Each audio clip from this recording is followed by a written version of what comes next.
Boa noite. O Roda Viva de hoje recebe um convidado muito especial, o premiado professor brasileiro Milton Santos, titular de Geografia da Universidade de São Paulo. Consagrado em 1994 com o prêmio Vautrin Lud, o prêmio Nobel da Geografia, o professor Milton Santos é um colecionador de títulos. Doutor em Geografia pela Universidade Francesa de Estrasburgo, é também doutor honoris causa por outras 11 universidades de 7 países. Aos 71 anos, com mais de 40 livros publicados em 7 línguas, Milton Santos nasceu na cidadezinha de Brotas de Macaúbas, no interior da Bahia.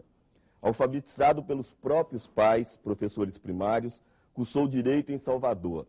Em 1964, foi destituído do cargo de secretário de Estado da Bahia e de professor da Universidade Federal pelos militares. Exilou-se na Europa e lecionou durante 13 anos nas mais importantes universidades do mundo. Avesso às teorias que exaltam a globalização, Milton Santos chama a atenção para a importância dos intelectuais na discussão da sociedade moderna, contesta o modelo de reforma agrária brasileira e quer a geografia pensada com filosofia e arte. Para entrevistar essa noite o professor Milton Santos, nós convidamos o jornalista Ulisses Capozoli, repórter do jornal O Estado de São Paulo. O professor István Yanksu, do Departamento de História da Universidade de São Paulo. A socióloga Maria Irene Smrekçani, professora da Faculdade de Arquitetura e Urbanismo da USP. O Vinícius Torres Freire, editorialista da Folha de São Paulo.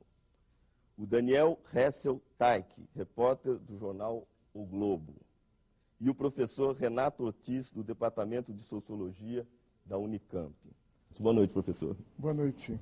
Professor, o senhor que é um brasileiro tão conhecido no mundo, com seu trabalho tão reconhecido no mundo, é também hoje um dos brasileiros que tem elaborado um pensamento crítico sobre o processo de globalização. Eu imagino que não deva ser fácil essa tarefa, porque a globalização é quase que um consenso na mídia, quase que um consenso nos jornais, nas revistas, na televisão. Todo dia a gente ouve falar do processo de globalização como sendo um processo que trará grandes vantagens para o Brasil. Quais são as principais críticas que o senhor faz a esse processo? O atual processo de globalização é uma única forma de utilizar os recursos que a humanidade pôde gerar neste fim de século, mas utilizá-los de forma que me parece perversa. Então, a crítica essencial é essa.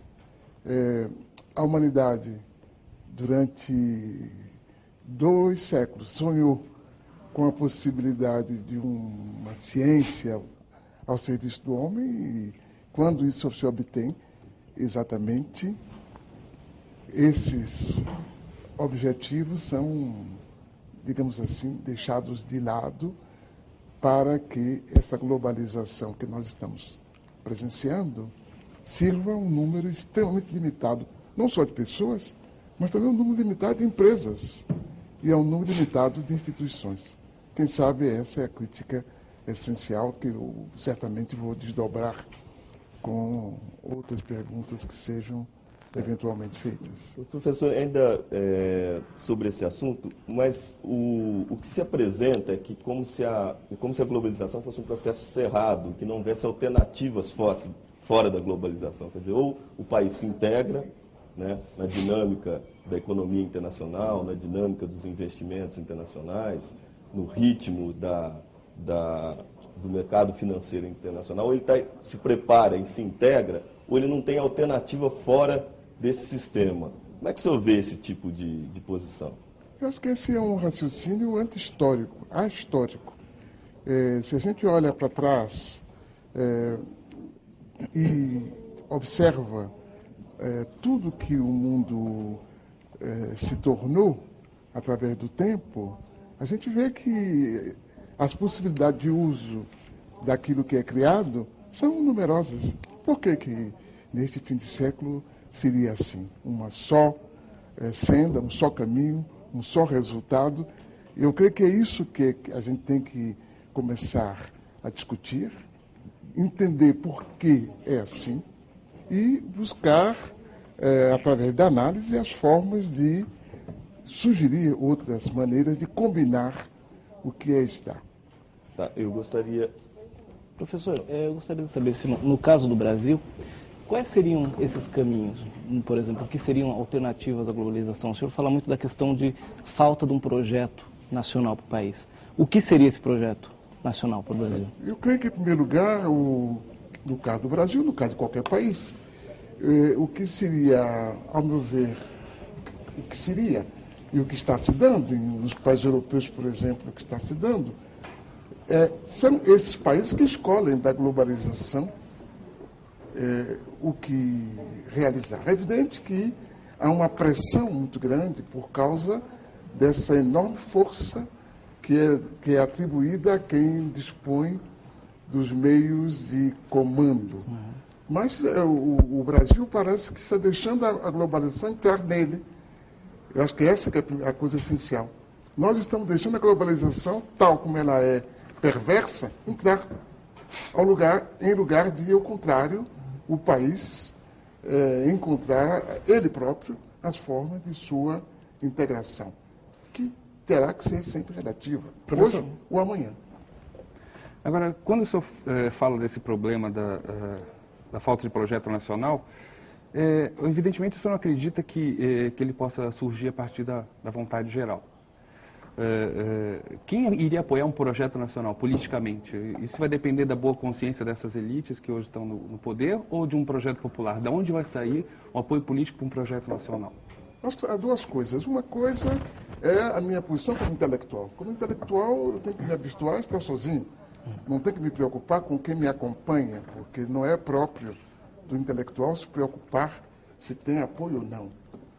É a produção das ideias, a coragem de defendê-las até o fim. Creio que essa e nesse caso, a elaboração, digamos, de um quadro que permita depois a utilização pelas forças políticas. Quando eu falo forças políticas, estou falando dos sindicatos patronais, das igrejas, dos partidos também, é uma outra coisa. Isso não vai depender dessas forças. No meu modo de ver, vai depender desse turbilhão que o Brasil é hoje, do qual a gente não se dá bastante conta.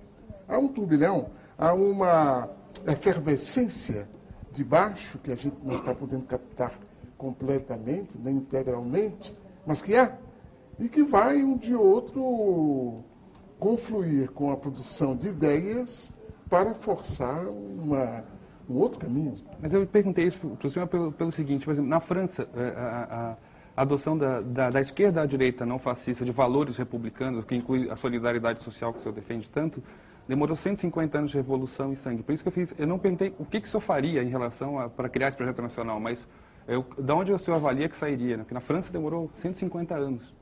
E a gente? Eu não creio que tenha demorado 150 anos, quer dizer, houve vários projetos nacionais na França, desembocando em fórmulas políticas, a partir quase sempre de fórmulas intelectuais. Quer dizer, uma produção de ideias que permitiram uma produção de um ideário político que permitiu uma ação política, conduzindo a diferentes formas de,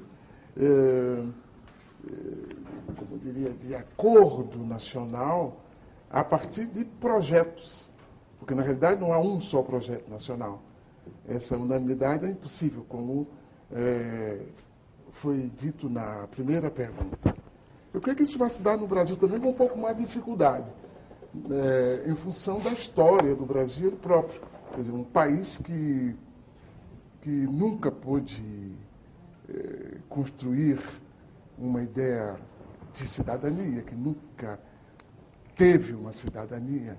Então, essa ausência de cidadania tem uma implicação na produção, que é capenga sempre, de um projeto nacional.